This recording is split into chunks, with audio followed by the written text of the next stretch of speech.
మాట్లాడుతూ కృష్ణా జిల్లాలో ఒక 50-60 వేల ఎకరాలు ఇప్పించాను. ఇంకా ఎక్కువ ఇప్పించాలని ఒక ఇంకా 85-90 వేల ఎకరాలకు సాగునీరు అందించాల్సిన లక్ష్యం ఉండే అది నెరవేరలేదు అన్నారు. అవును. ఇప్పుడు మీరు బీజేపీ పార్టీలో చేరారు.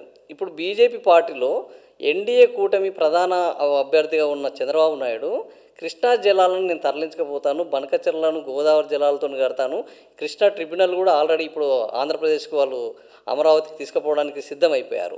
సో కృష్ణా ఎడారిగా మారబోతుందంటూ మీరు ఇంతకుముందు ఏది ఉదాహరించిన కవిత అక్కడ ఇంకా క్రికెట్ ఆడుకోవాల్సి వస్తుంది, ఆల్మట్టి ఎత్తు పెంచుతున్నారు, చంద్రబాబు నాయుడు వల్ల కృష్ణ బొగ్గైతుంది, దీనికి బీజేపీయే సహకరిస్తుంది అనే ప్రధాన ఆరోపణ వస్తున్నది. ఆల్మట్టి విషయంలో తెలంగాణలో కాంగ్రెస్ ప్రభుత్వం ఉంది, అదేవిధంగా కర్ణాటకలో కాంగ్రెస్ ప్రభుత్వం ఉంది. వాళ్ళకు విచక్షణ ఉండాల్సినటువంటి, వాళ్ళకు బాధ్యత ఉండాల్సినటువంటి అవసరం ఉంది.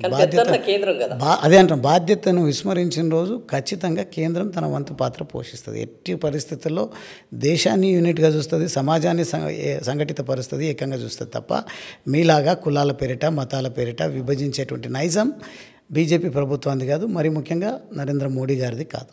ఈరోజు బనకచెర్ల కూడా తెలంగాణకు ఒక ప్రమాదకరంగా మారుతుంది అంటే చంద్రబాబు నాయుడు నేను ఎట్లా కడతాను అంటారు. దీనికి కారణం ఎన్డీఏలో అతను ఇప్పుడు చాలా ఇంపార్టెంట్ పొజిషన్లో ఉండడం. ప్రతిసారి ఎన్డీఏను మీరు ప్రస్తావిస్తూ ఉన్నారు. ఎన్డీఏ కంటే ముందు తెలంగాణ రాష్ట్ర ప్రభుత్వం ఏం చేస్తూ ఉంది, ఆంధ్రప్రదేశ్ ప్రభుత్వం ఏం చేస్తూ ఉంది, వీళ్ళ వైఖరి విషయంలో వీళ్ళు ఏం చర్చిస్తున్నారు, ఏం కంక్లూజన్కి వస్తున్నారు, వీటిపైన దృష్టి పెడదాం. తర్వాత ఖచ్చితంగా ఇంతెందుకు కాశ్మీర్లో దాడులు జరిగినప్పుడు ఏం చేసింది కేంద్రం?